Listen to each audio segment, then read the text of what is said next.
The gate had a lean to it, like it had been pushed open too many times and never pushed back. He set his shoulder against the wood, and it swung, slow, dragging on the frozen ground with a sound that carried across the dead fields and had nowhere to go. He stood in the opening and looked. The house sat maybe 40 feet off. The roof had gone soft on one side and sagged toward the center like something tired of holding. The porch boards were grey and split. A window to the left of the door was boarded over from the inside. Along the north fence, 2 posts were down entirely, and the field beyond them was flat and colorless in the November light. Dry weed stems and cracked dirt, grey as iron. It was worse than the drawing had shown. Cart behind him on the road. Mule standing still, ears back. The deed was in his coat, folded twice, the paper worn soft from being taken out and put back too many times since he had signed it. He had looked at it again the night before. His name on it. The number beside the price, which was a low number, the kind of low that meant something.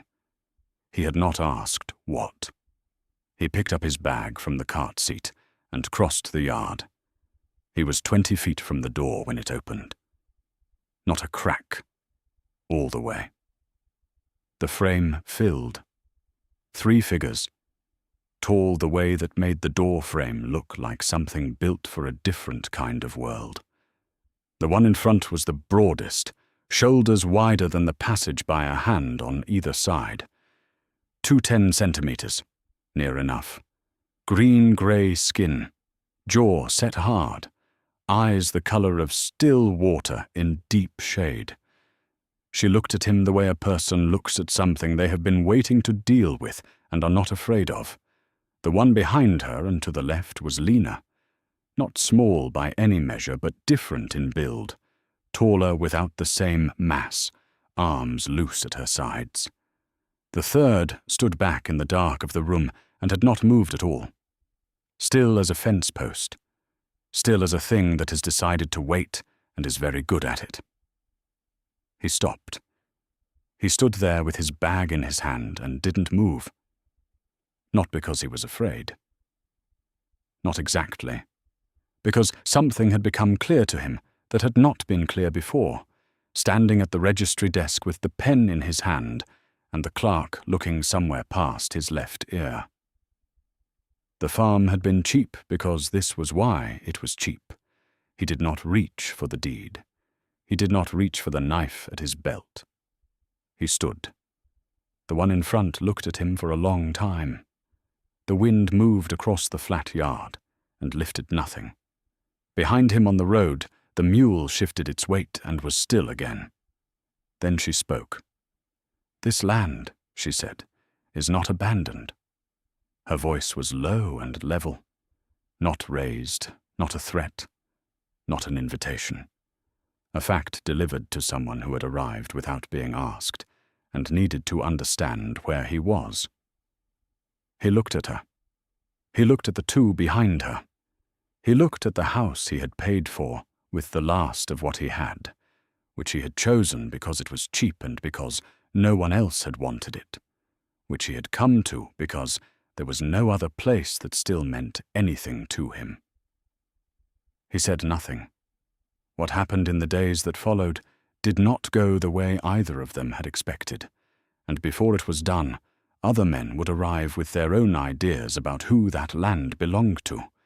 3 weeks before the gate swung open, he had been sitting at a table in a town he no longer had any reason to be in, looking at a notice pinned to the wall of the land office that said, in small plain letters, "Cheap Farm, East County, inquire within." He had not gone in looking for a farm. He had gone in looking for somewhere to sit that was not his own house.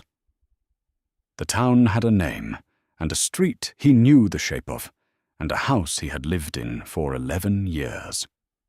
That was the problem. The town was the same, and the street was the same, and the house was the same, and none of those things were the same anymore, and he could not make himself believe otherwise, no matter how long he stood in any given room, trying, and he had stopped trying. Her name had been Clara. That was all he said of it anymore, even to himself. Her name had been Clara, and she had been gone 8 months, and the house still had her things in it, her coat on the hook by the door, the cup she used on the shelf where she had put it, and he had not been able to move them, and had not been able to stay with them there, and had not been able to explain either of those facts to anyone who asked. Eventually people stopped asking. He had nothing against them for it. He would have stopped asking too. There was nothing useful to say, and he would not have said it anyway. He was not a man who talked about what was inside him. He was a man who fixed things. He could fix fences. He could patch a roof. He could lay a floor and hang a door and shore up a foundation that had started to pull from the soil. He could plant in ground that had given up, and he had more than once, and things had grown. He had done harder things than this. He had done harder things than most of what he was facing now, and he told himself that when he walked into the land office, and again when he put down the money, the deed had been filed under a number he wrote on an old envelope from his coat pocket. 5 acres, house with outbuildings, fallow fields. The man behind the desk read out the particulars in a voice that said nothing about why the price was what it was. And he had not asked. He signed his name, folded the paper twice, and walked out into the cold. He stood on the step for a moment with nowhere to be. He did not want somewhere to be. That was the point. He wanted somewhere to go, which was a different thing entirely. Somewhere that did not know him. Somewhere that did not have a shape he recognized. The farm was 2 days' ride east and a long way from anything. Nobody had bought it because of the price, and nobody had looked too closely at the price because of the land. The price had made sense to him in a way that nothing else had in 8 months. He did not know, when he signed the deed, what the land had been keeping. He knew what he was keeping from, and that had seemed like enough reason to put his name on a page and start moving. He hitched the mule the next morning before the sun was up. He packed 1 bag. He did not leave a note. There was no one left who would have read it. The road east ran out of people before it ran out of road. He passed a crossroads on the first morning where a weather vane had rusted into place, pointing south. After that, there was nothing. No farmhouses set back from the track, no smoke rising anywhere along the horizon, no fence lines running parallel to the road to mark where someone's land began. Just the road, and the flat country, and the sky. He had not seen another person since the crossroads. The first night he slept in the cart, at the side of the road with his coat over him, and the mule tied to a post someone had left standing for that purpose. He woke once to the cold, and lay still, and listened, and heard nothing but the wind, and went back to sleep. On the second day, the track narrowed. The mule did not like the last mile of it, where the ground had gone soft from an early frost, and the wheel ruts from some prior wagon were frozen in at odd angles. He walked beside the cart most of that stretch, 1 hand on the bridle, and the mule went on without complaint. He had the deed's description written on the envelope in his pocket. 5 acres. The county surveyor's office had drawn a small map on the back. He did not look at it again after the first morning. He had studied it long enough to know the shape. He saw the farm before he reached it. It sat below a low ridge, set back from the track by a 1/4 mile of dry grass. The roof had a sag to it. The fence line along the north side was down in 2 places. He could see from the road that the fields had not been worked in a long time, the soil cracked and pale, the growth in them nothing but old weed stems standing dry and still. Broken fences, sagging roof, dead fields. He turned the cart off the track. He was close enough to see the barn before he noticed the rest of it. The fire pit was between the barn and the house, ringed with flat stones, set deliberately, not thrown together. The ash in it was old and cold. Around it, the ground had been kept clear, raked or swept, no debris. He looked at it for a moment from the cart seat without climbing down. He looked at the near wall of the house. A section near the east corner had been patched, new wood fitted over old, the cuts clean and the boards run straight. Not sloppy work. Someone who knew what they were doing had done it and taken their time. Along the barn wall, tools, a long-handled axe, a coil of rope, a hoe with a new handle fitted, the wood still pale. Set upright, not thrown down, not left where they had dropped. Arranged. Someone was living here. Not visiting. Living. He sat with that for a moment. He had not asked at the registry office. The man behind the desk had not offered anything. He had a deed with his name on it, and a property number, and a price that, in light of what he was looking at now, was beginning to make a different kind of sense. He climbed down from the cart. He did not turn back toward the road. He picked up his bag from the seat and started across the yard. The ground was cold and hard under his boots.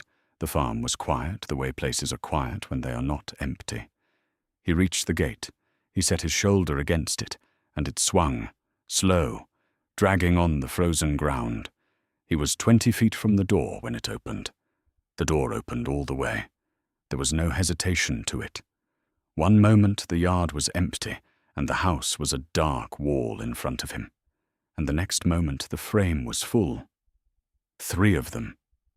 He had read the evidence in the yard, and known something was here, but knowing had not been the same as seeing. The knowing had been about fire circles and patched wood. The seeing was different. The one in front was the largest. She stood in the center of the doorway, with her shoulders wider than the frame by a full hand on each side, 210 centimeters of solid mass, green-gray skin, and a jaw set like something cut from stone. She looked at him, the way a person looks when they have decided on a thing and are waiting for the world to understand it.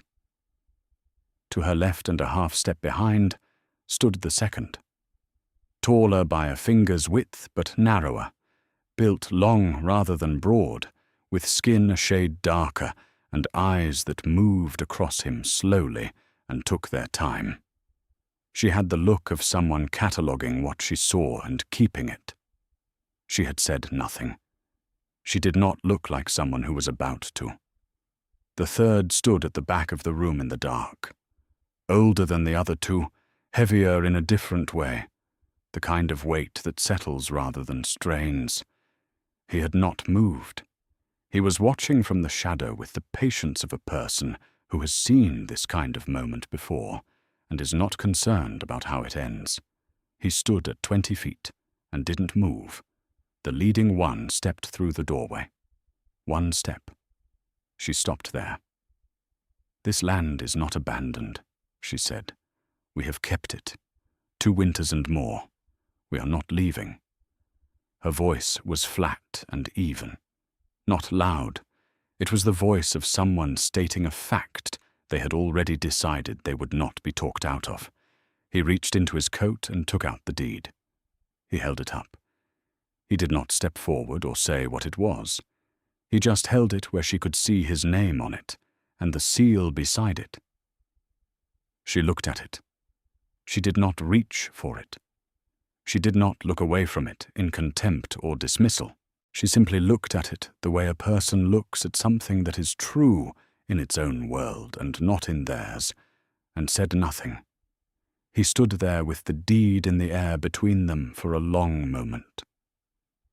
The mule shifted on the road behind him. The wind moved through the dry grass along the north fence and was gone. Nothing else moved. He folded the deed and put it back in his coat.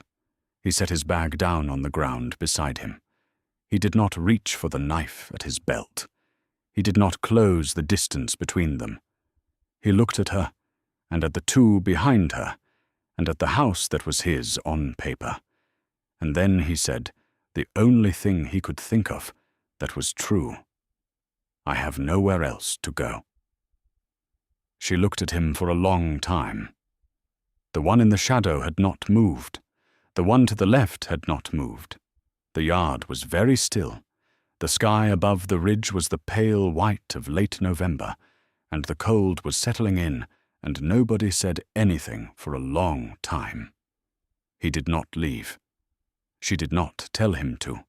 He stood in the yard with his bag at his feet, and the door of his house open in front of him, and 3 orcs who had been living there for 2 winters looking at him from the frame of it.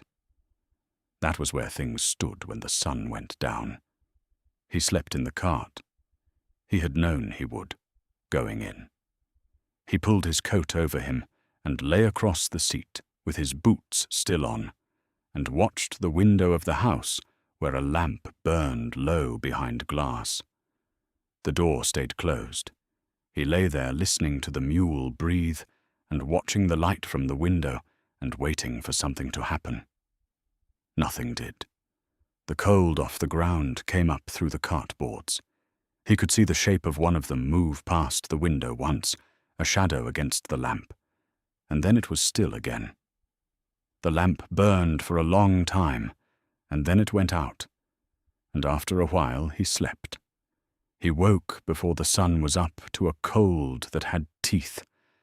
His breath hung in the air in thin clouds. The mule stood with its head low and did not look at him.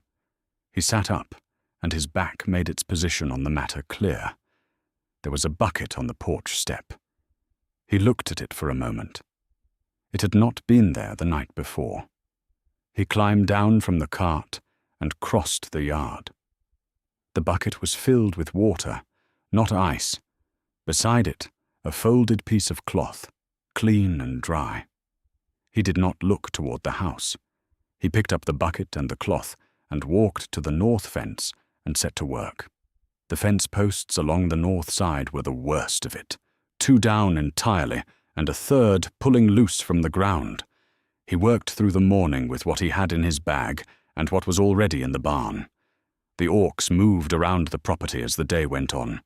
He saw the older one move through the near field, stop and crouch, take a fistful of soil and look at it the way farmers look at things they are trying to understand. He saw the leading one up on the east roof with a hammer for a while. Not the sagging side, but the east, working at something he could not see from below. He did not say anything, and they did not say anything, and the morning passed in that way. By midday, he had 1 post reset, and the other 2 wedged enough to hold until he could do the work properly. He ate bread from his bag, sitting on the ground beside the fence, and watched the field. That evening she came out. He saw her from across the yard, and set down what he was carrying, and waited. She crossed to where he was standing, and stopped, and looked at the fence line, and then at him, measuring both. "You have the deed," she said. "You know the land," he said. She thought about that. "Both are true," she said. "Both stay." He did not say anything to that. It seemed to cover it. He went back to the cart. He built a small fire beside it, and sat by it, and ate the rest of his bread, and after a while the cold came back, and he got into the cart and pulled his coat over him. He had expected the door of the house to be closed when he looked. It was not. It was open the width of a finger, and the lamp behind the glass was lit. He lay back and looked at it for a long time, and after a while he could not have said if he was still looking or had just started dreaming, and did not much care about the difference. The first full day they did not speak. He worked the north fence from one end to the other, pulling failed posts and digging the holes deeper and setting what he could with what he had. Across the yard the orcs did their own work. The leading one was at the east roof at first light, a hammer and a pry bar and a stack of cut boards he had not seen the day before. The second worked the drainage ditch along the near field, moving slowly, pulling up clotted soil with a long-handled tool. The third he did not see all morning. That afternoon Carrying fence boards from the barn, he found the third kneeling in the north corner of the field with both hands in the soil, turning it over and looking at it. He carried his boards past the far edge of the yard without slowing, and neither of them said anything. By evening, he had the 3 worst posts reset. He went back to the cart and ate and slept. The second day he arrived at the unfinished section and found a post lying beside the hole. He stopped and looked at it. It was cut to length, the right diameter, the wood dry and seasoned. It had not fallen there. He crouched and turned it over in his hands. The cut was clean, made with something sharper than the saw he had in his bag. He did not know which of the 3 had left it. He did not look toward the house. He set the post in the hole, tamped the earth around it, and moved on. That was the second day. He went to the cart and ate and slept. The third day, he woke to sound. He lay still for a moment with his eyes open before he understood what he was hearing. Something on the roof. He sat up in the cart and looked. The leading one was on the south section, the bad part, the slope that sagged inward and would take on water in the first serious rain. She had boards and a hammer, and she was working from the ridge down. She did not look at him when he sat up. She did not look down at all. He sat in the cart for a while and watched her work, and then he climbed down and went to the barn for his own tools and got on with what he had to get on with. That evening they both ended up at the fire circle. He had not planned it. He had come to it for the warmth, the ashes still holding heat from whatever fire the Orcs had made the night before. He built his own small fire and sat on the near side with his bread and didn't look up when he heard them come out. They took the far side, all 3. The leading one sat with her arms on her knees and looked at the fire. The second sat apart from her and said nothing. The older male settled behind the other 2, just outside the light, the same way he had stood behind the door on the first day. None of them spoke. None of them moved away. He looked at the 3 of them across the fire for a moment, and then he looked at the fire. The wind came down from the ridge, and the flame moved and steadied. The cold was there at the edge of where the heat reached, the same cold it had been all week. He had nowhere else to be. He caught it on a nail at the top of a post, a pulled wire someone had hammered flat and not fully driven in. His hand went down the post, and the wire opened a line across the heel of his palm before he knew it had happened. Not deep. Deep enough to matter. He sat down in the grass beside the fence line and held his hand and looked at it. His cloth was back at the cart, and the cart was 40 yards off. He was not going to bleed out in a field, but the hand was going to need covering before he could use it again, and he had nothing within reach. He heard her before he saw her. The footsteps crossed the yard from the house to where he was sitting. Steady, not hurried. He did not look up. He heard her stop a few feet off, and then there was a cloth on the ground beside him. Clean. Folded. He did not move for a moment. The whole thing felt off-center, like something that should not have been simple but was. Not handed to him. Set down. Within reach. She walked back without a word. He sat there for a moment longer with the cloth in his hands, looking at the ground where she had been standing. It was not what he had expected. He was not sure what he had expected. He picked up the cloth and wrapped the hand and held it tight until the bleeding slowed. When he looked up, she was back at the section of wall she had been working on, hammer in hand, her back to him. She did not look over. He finished the afternoon's work with one hand, slower and managed. That evening he came to the fire circle and she was already there. "Thank you," he said. "For the cloth." She looked at him across the fire for a moment. "Maren," she said. He understood. He thought about it for a moment, the way you think about a door in a wall you had been sure was solid. "Cal," he said. She looked back at the fire. That was all of it. He thought about it the next day while he worked. He had given a man at the land office his name and had not thought of it since. Now it was in someone else's mouth, and it sat differently than it had. The next evening he got to the fire circle before the others came out.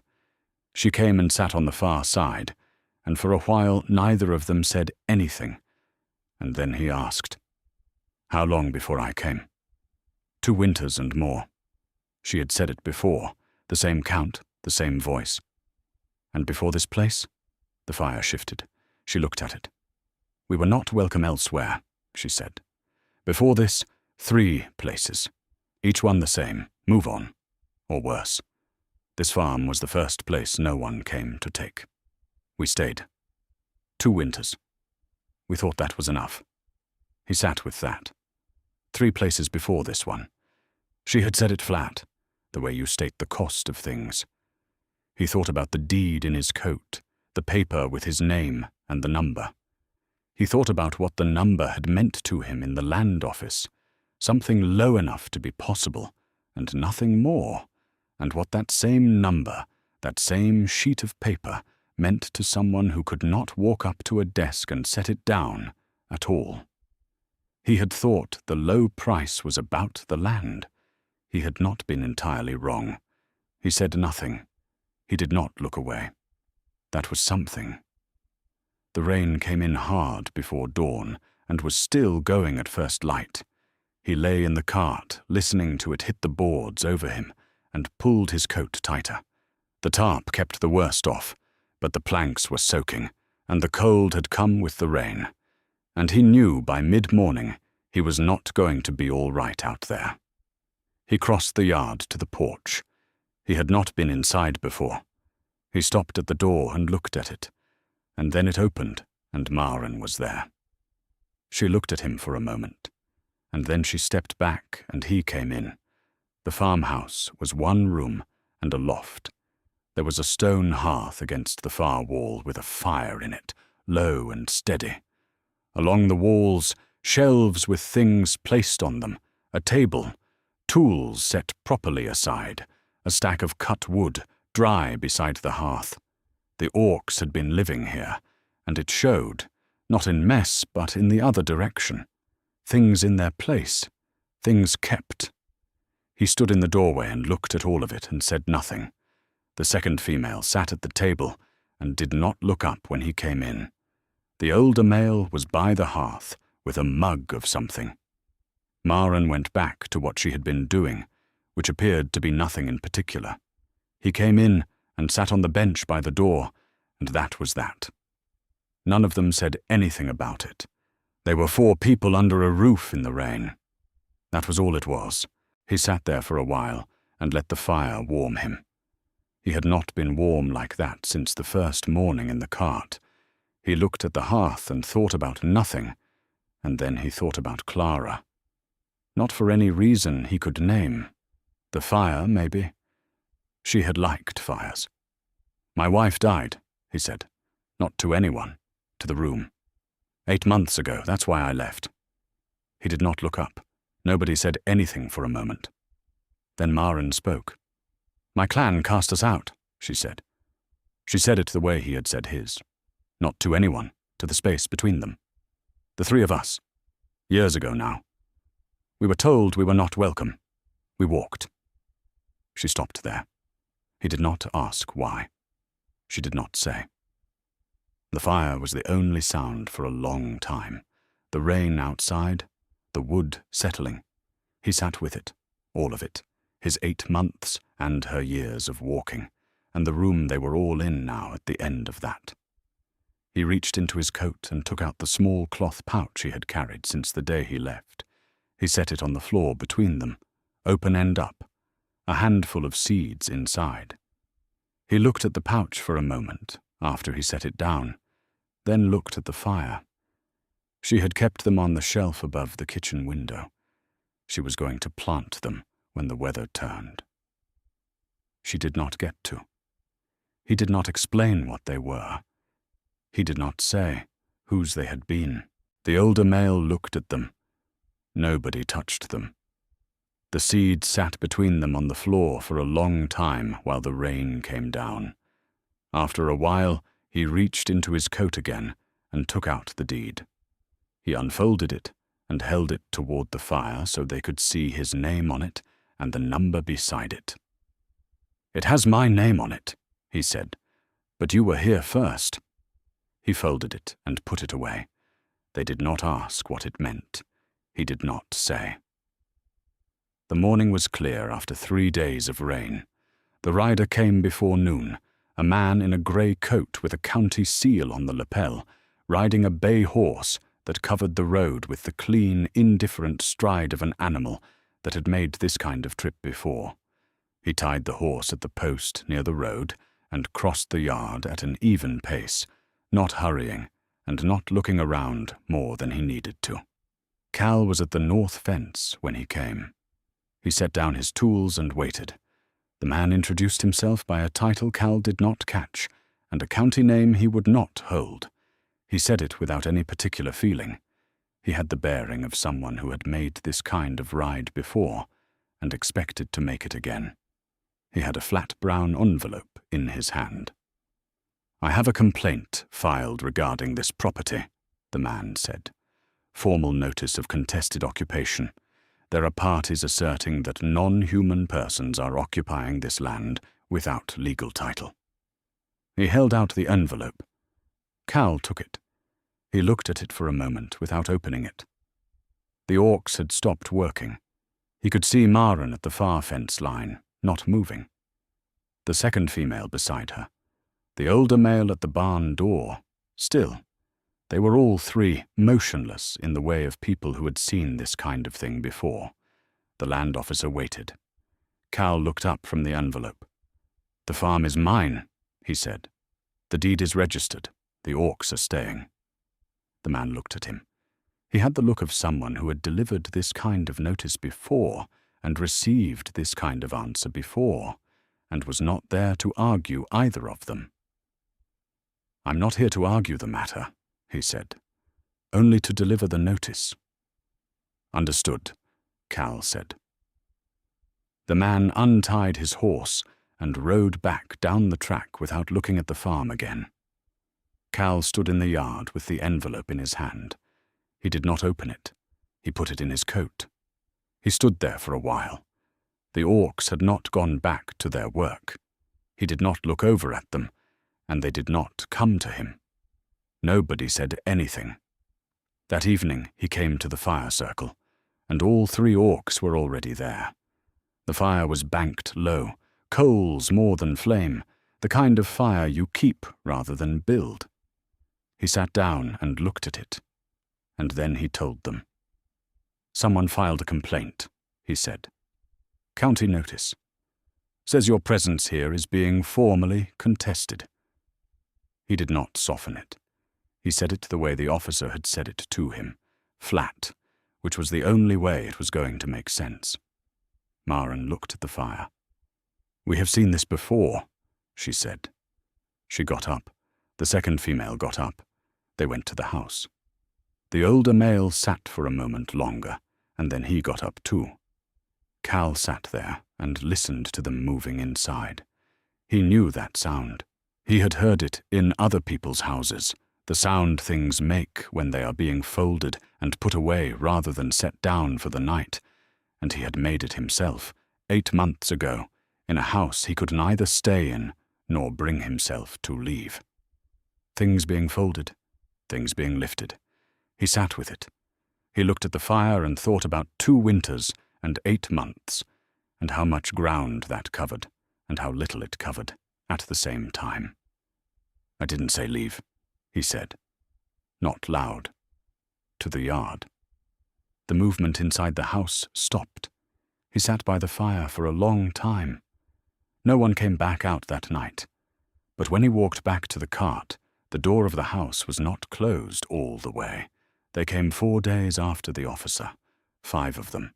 Not soldiers, but dressed like men who had decided to be ready. Coats open at the front, the kind of open that is not about the weather. The man at the head rode a big grey horse, and he had papers in his hand, the way the officer had had papers. But he held them differently, the way you hold something you intend to use rather than deliver. They came through the gate in a line and spread across the yard and stopped. Cal was standing in the center of the yard when they came through. He did not move toward them. He watched them cross and let them come to him. The man on the grey stopped 10 feet off. He had a broad face and a set to his jaw that said he was used to getting what he came for. He looked at Cal, and then at the house, and then at Cal again. "You the man with the deed," he said. It was not a question. "Yes," Cal said. "Then you'll know there's a complaint filed. Legal challenge.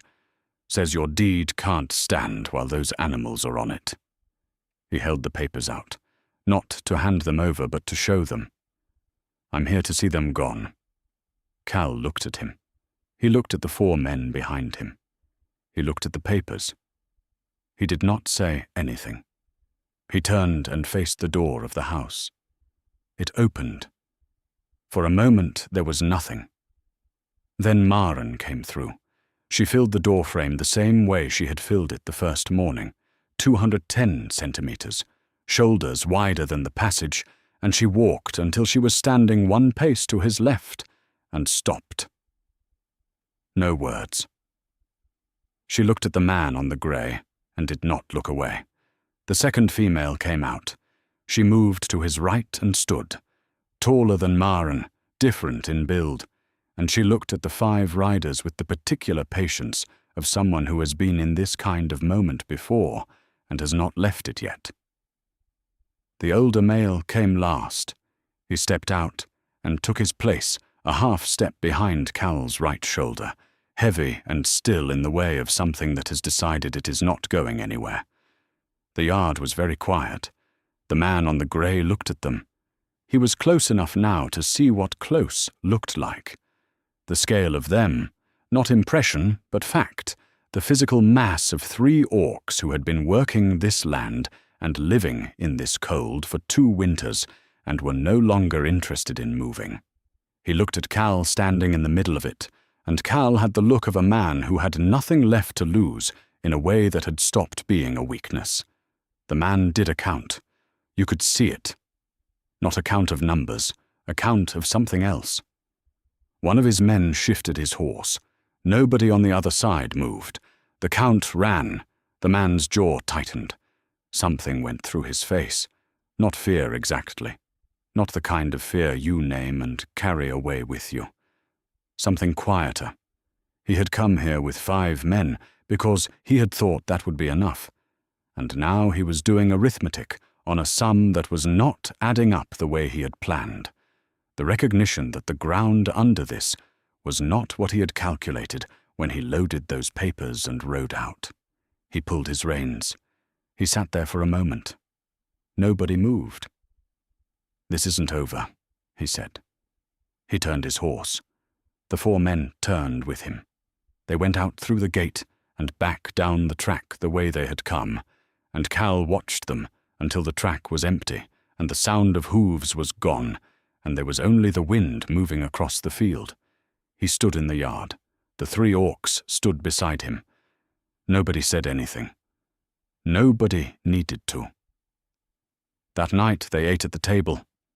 Nobody arranged it. He came inside after the riders had been gone an hour, and the 3 orcs were already at the table, and there was food on it. And he sat down and they ate. It was the first time all 4 of them had been at the table at the same time, and nobody said anything about that. The food was plain. It did not matter. He ate more than he had in weeks.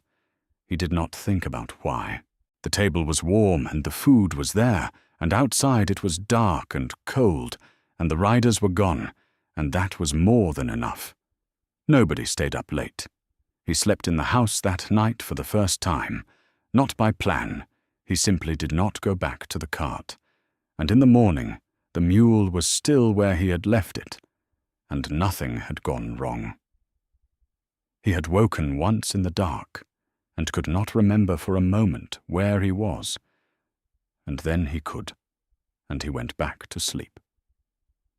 The next days the farm picked up again, but different. The Orcs started on the roof in earnest. Not the patching work he had seen before, the single-section repair, but the whole span of it, all three of them up there with boards and nails and the kind of focused attention that meant they were doing it properly and meant to do it once. He could hear them from the field where he was working, the steady rhythm of hammers, and it was a sound that belonged on a farm. He turned the first row of the field that morning. The soil was cold and came up in heavy clods, but it turned, and under the first frost line, the ground was darker and held more than it had shown from the top. He worked until his arms said to stop, and then he went a little further. It was not the same as before. The difference was not anything he could have put words to easily. Before, they had been sharing a space. Now they were working the same ground. That was not a small thing. On the third morning, he came out the front door, and the step held solid under his boot. He stopped and put his weight on it again. The step he had been stepping around for 2 weeks, the one that gave and shifted if you hit it wrong, had been fixed. He didn't fix it. He stood there and looked at it. The older male was at the near end of the porch, setting tools for the day. He didn't look up. Cal didn't say anything. Neither did he. That was enough. That evening Cal came inside after the field work and stood at the table for a moment, and then reached into his coat. He took out the cloth pouch.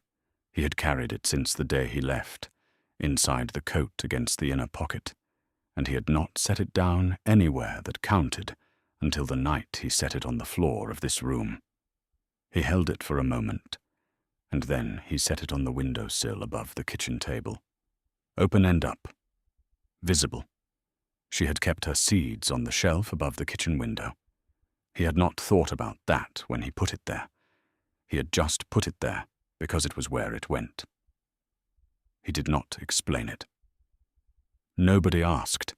He sat down at the table, and the 3 orcs came in, and the fire in the hearth was going, and the window above the table held the last of the evening light, and the small cloth pouch sat on the sill in front of it, and none of them said a word about any of it.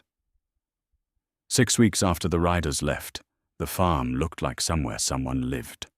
The fences along the north run were straight and solid, all the way to the back line. The roof did not sag any more on the south side. You could walk its length without hearing it flex. The field had 1 full row of new growth in the ground. Not much, a thin line of green, but it was there, and it had come up right. He stood at the gate one morning and looked at all of it, and the word that came to him was one he had not used for a long time. Home. Not quite. Not the word exactly. There was no word exact enough for what this was. 4 people on 5 acres who had come to it separately and stayed for different reasons and had stopped being strangers without ever deciding to. He had seen it in small things, the way Maren handed him a tool without looking up, the way the older male had started leaving the barn door open when he was working inside. Not family. That word was too small, and also not wrong, and it fit more each day, the way a door fits a frame that has settled into its own shape. The seeds had gone into the ground in the 3rd week.